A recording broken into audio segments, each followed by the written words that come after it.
Hi, my name is Ben Kingsley. Today we're going to be talking about linear hub levels and good narrative integration for our level design 1.5. Start with what a hub level is. Hub levels are central areas that include any RPG mechanics or any other interfaces, and most importantly, allow you to access the rest of the game. In a typical linear hub level, you're going to find the hub world, and then all the levels branch off of that. You can go play the levels as they unlock for you. Basically, it's a mini open world area. Examples of hubs, they're often seen in RPGs. A good example of this would be the Normandy from Mass Effect, which came out in 2007, 3 years before Halo 3 ODST, an essential part to the open world. Linear games have also included many hubs. They typically have little narrative tie-in. For example, the Cantina here doesn't have much going on for it narratively as to why you're there. And it's essentially an interactive menu where you get to walk around and experience the menu part. If there are any RPG mechanics, not all of them are going to be integrated into the hub. Enter the narrative. So the best linear games tell their stories through not only the cutscenes, but also their level design. That's called environmental storytelling. A good example of this in the Halo franchise is the original Halo CE 343 Guilty Spark level, which is the introduction of the Flood. You see enemies running away that previously would have fought you. You see blood splatters, hasty barricades. How do we extend environmental storytelling, narrative framing, all of this narrative stuff into the hub? Well, we got to solve the open world problem. So, in order to do that, let's look at some open world games. Open world games present a narrative pacing issue because the player has so much agency. They're able to go anywhere, do anything at whatever pace they want, and so it's very hard to pace the narrative. Hubs are small open worlds, so if you're putting narrative in the hub, you have the same problem.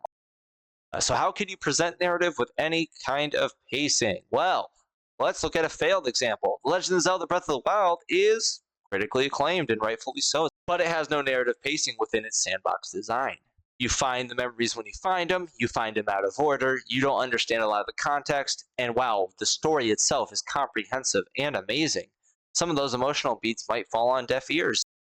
This is standard for open world games, by the way, and some open world games have more linear sections to help with this. But Legend of Zelda specifically tells the story through flashbacks, which is an interesting note because Halo 3 ODST is going to do the same thing. We'll see in a second. So, enter Halo 3 ODST, released 7 years before Breath of the Wild. Advantages? It's linear, so it doesn't have all of the open world problems. That only applies to the hub section. So when you are in the linear level, you are subject to the pacing of the linear level. First things first, Halo 3 ODST starts with strong narrative framing. It frames the entire narrative as a mystery for you, the player, to solve, and the hub acts as your interface with that mystery. The levels branching off of the hub are answers to the mystery, but the hub is the mystery itself. You play as the rookie 6 hours after the drop, and you are trying to piece together what happened in those 6 hours. And we'll get to that in a second. But the levels are the answers to the question that the mysteries asks. Why is there's helmet in a screen? Well, let's go play the Buck level, find out how her helmet got there. What does it do? Well, it allows for these flashbacks. Specifically, we got synchronous flashbacks with limited character information. So essentially, your whole team has been scattered in the wind.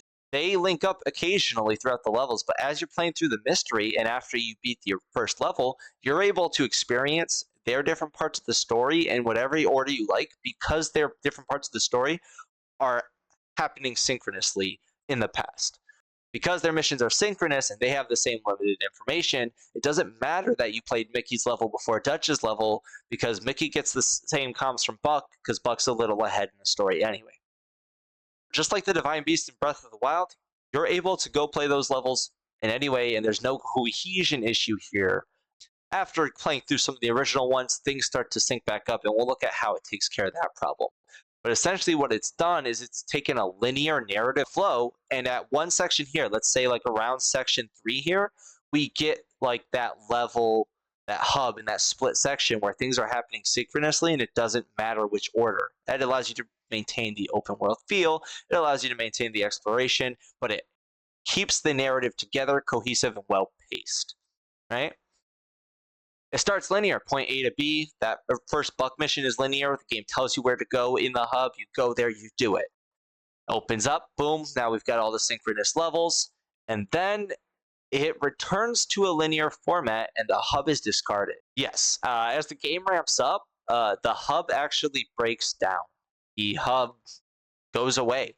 You don't need it anymore because the characters in the game have actually synced up in time. Bungie knew this, implemented it very well. Once the rookie meets up with there, especially, there's definitely no more Mombasa Streets. We're off to the races to finish the game and see how the final act goes. This works because it allows the game to climax like a linear game with no pacing issues. That way, the most important part of the story, when you're hitting that peak, is told like a linear story. It's kind of like being locked in a final area in an RPG. You have to play through the story elements of that area at the pace they're intended to be played at before you can go back into the open world after the final act has ended. Narrative pacing. Mombasa Streets acts as a pace break both narratively and mechanically.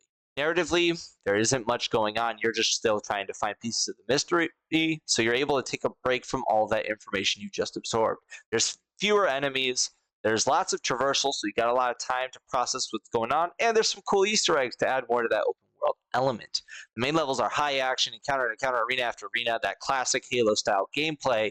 You get to relax a little bit mechanically and narratively with the Mombasa Street levels. It's packed with story when you're in those main levels, so Mombasa Streets is a good contrast. It lets you have all those little dips in a narrative pacing. Mombasa Streets is those dips for ODST as it ramps up. So in summary, it solves the linear hub narrative integration problem because it successfully integrates the hub level into its narrative through things like its framing and its narrative pacing. It does this with the mystery and the synchronous flashbacks. It has a narrative and mechanical pace break inside of the hub, enabling the narrative flow to continue without interruption from other open world mechanics. It discards the hub in the final act because it served its purpose, and because it discards it, we're all good to go and it doesn't get in the way. These are my sources. Thank you for listening.